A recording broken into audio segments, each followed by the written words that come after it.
உங்களுடைய மாத ஊதியம் என்ன, நீங்கள் அதை என்ன பண்ணுறீங்களா? அரசாங்கம் எனக்கு கொடுக்கறது 1,50,000 ரூபா சம்பளம் கொடுக்குறாங்க. 1,50,000 நான் கட்சியில் தான் கொடுக்குறேன்.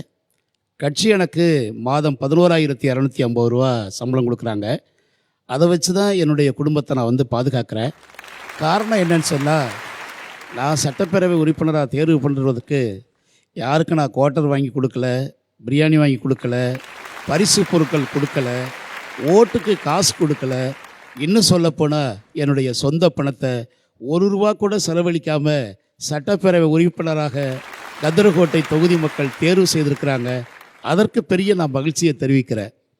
அதே சமயத்தில் நான் தேர்தல் களத்தில் போகிற போது பல நூற்றுக்கணக்கானவர்கள் 1000, 2000, 5000 வந்து பொதுவெளியிலேயே டொனேஷன் கொடுத்து தைரியமாக நீ நில்லு, தைரியமாக போராடு, நீ ஜெயிப்ப என்று மக்கள் கொடுத்த நம்பிக்கையின் அடிப்படையில் தான் நான் வெற்றி அடைப்பதற்கு மிகப்பெரிய வாய்ப்பாக இருந்தது.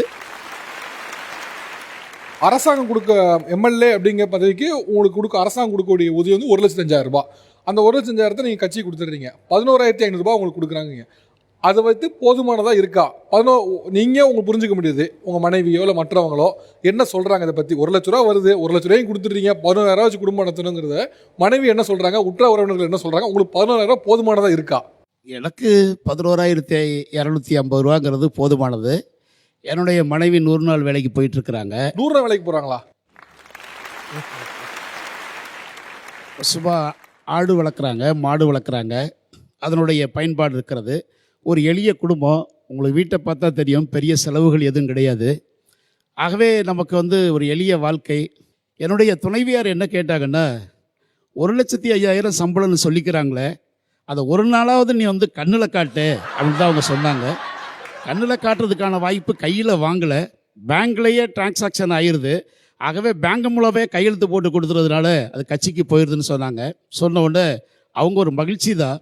என்னைக்கு வரைக்கும் பத்திரிகையாளர்கள், மீடியாக்கள் எல்லாரும் வந்து கேட்டபோது கூட என்னுடைய இடையர் சொன்னது, என்னுடைய கணவர் ஏழைகளுக்காக உதவிடுவதில் நான் துணையாக இருப்பதில் மகிழ்ச்சி அடைகிறேனே தவிர அவர் எம்எல்ஏ பதவியை பயன்படுத்தி வீட்டுக்கு ஏது சேர்ப்பார் என்று நான் விரும்பவில்லை என்பதான் சொல்கிறாங்க. ஆகவே அந்த 1,05,000 கட்சிக்கு கொடுக்குற போது டிரைவர், உதவியாளர், கட்சியே ஒரு கார் வாங்கி கொடுத்து மக்களுக்கு சேவை பண்ணுவதற்கு உதவி பண்ணியிருக்கிறாங்க. என்னைய விட என்னுடைய டிரைவருக்கு சம்பளம் அதிகம், என்னைய விட என்னுடைய உதவியாளருக்கு சம்பளம் அதிகம் கட்சி கொடுக்கிறது. அதை நான் மகிழ்ச்சியோடு ஏற்றுக்கொண்டு தான் 11,250 வைத்து என்னுடைய துணைவியார் சிறுக சிறுக கிடைக்கிற உதவிகளை வைத்து ஒரு எளிய வாழ்க்கை.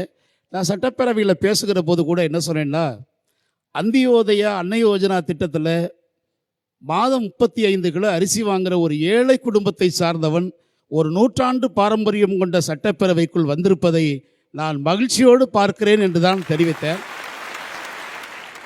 பொதுவாக சிறப்பு விருந்தினர்கள் அப்படின்னா வந்து ஃப்ளைட்லேயோ இல்லை இதுலையோ வந்து நம்ம வந்து பார்ப்பாங்க, தண்ணி காரில் வரதை பார்ப்போம்.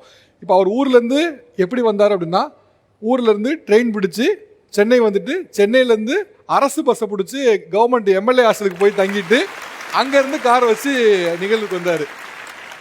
பொதுவாக ஒரு பக்கத்துலேருந்து ஒரு ஊருக்கே போகும்போது ஒரு எம்எல்ஏ வரும்போது அவர் ஒரு காரு, பின்னால் அவர் உதவியாளருக்கு ஒரு காருன்னு பார்த்துட்டு இருந்த இடத்துல யூஸ் பண்ணது ரெண்டுமே அரசு சேவை தான். மேலே பெரிய விஷயம் சார். தேங்க்யூ. நன்றி சார். நன்றி சார்.